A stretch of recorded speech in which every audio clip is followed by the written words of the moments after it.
노조의 회계 공시 수용이 노동개혁이라는 억지. 장박원 에디터. 정부와 보수 언론이 한국노총과 민주노총의 회계 공시 참여 결정을 자기 입맛에 따라 경강부회로 해석하고 있다. 양대 노총은 조합원들이 부당하게 불이익을 받을 것을 우려해 울며 겨자먹기로 회계 공시를 수용하기로 했다. 그런데 정부와 보수 언론은 노동개혁을 뚝심 있게 추진한 성과라며 억지 주장을 펼치고 있다.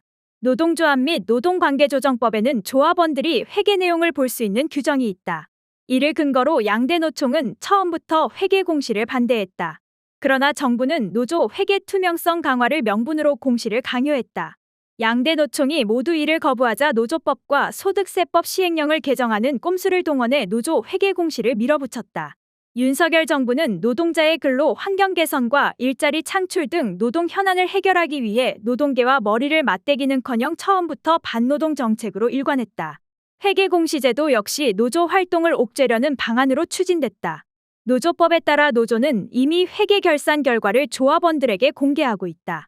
그런데도 정부는 노조 재정을 관리, 감독할 규정이 필요하다는 억지 주장을 펼쳤다. 윤 대통령은 지난해 말 노조 부패 방지와 투명성 강화가 우리 산업의 경쟁력 강화와 노동자 복리 증진에 필수적이라며 노조 회계 공시 시스템 구축을 지시했다.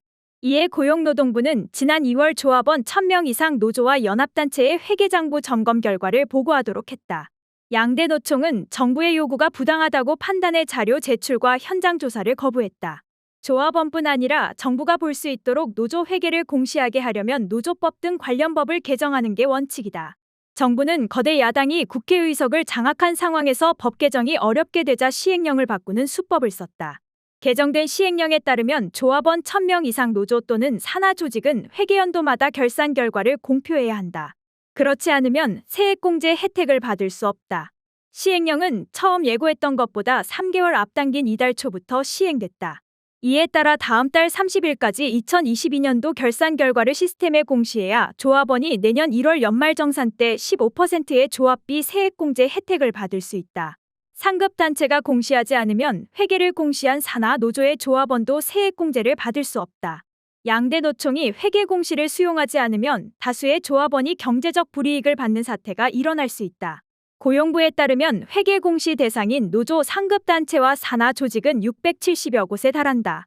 한국노총에 이어 민주노총이 회계 공시에 동참하겠다고 발표하자 정부는 노사법치가 실현됐다며 적반하장식 해석을 내놨다. 이정식 노동부 장관은 노사법치를 기반으로 노사관계의 투명성을 높이기 위한 노동개혁의 성과가 나타나고 있다며 노조 민주성과 자주성이 한층 더 높아지고 우리 사회 전반에 걸쳐 투명성이 제고되는 계기가 될 것이라고 주장했다. 여당과 보수 언론도 맞장구를 쳤다.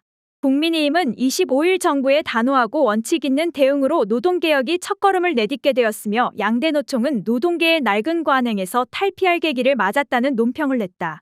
조선일보는 25일자 사설에서 노조 회계 공시는 노동개혁의 출발점이 될 수 있다며 정부가 원칙을 지키며 흔들림 없이 잘못된 관행에 제동을 걸고 불법 행위에 대해선 신속하고 엄격하게 법을 집행해 나가야 한다고 강조했다. 한국경제도 이날 사설에서 노조 회계공시제도 수용은 막 오른 긴 노동개혁의 출발에 불과하다고 했다. 그러나 노동계에서는 노조 회계공시를 법률로 강제하는 것은 문제가 있다고 보고 있다. 이미 있는 노조법에도 회계 투명성을 규제하는 조항이 있을 뿐 아니라 노조의 회계 운영을 모든 국민이 볼 수 있도록 하는 것은 지나친 측면이 있다. 노조 회계공시는 노동개혁이라고 볼 수 없다. 윤석열 정부의 반노동 정책이 탄력을 받을 것이라는 기대도 희망사항일 뿐이다. 양대 노총은 조합원이 부당하게 불이익을 받는 사태를 막기 위한 고육책으로 회계 공시를 수용했다는 점을 분명하게 밝혔다. 민주노총은 노조 활동에 대한 정부의 개입과 간섭을 배제하는 내용으로 노조법과 소득세법 개정을 추진하겠다고 밝혔다. 한국노총도 상급단체가 회계를 공시하지 않으면 산하 조직까지 세액공제 혜택에서 제외되는 연자제 규정에 대한 헌법소원 심판을 청구하기로 했다. 양대 노총은 다음 달 11일 노조 회계 공시를 비롯한 정부의 반노동 정책을 규탄하는 대규모 집회도 개최할 예정이다.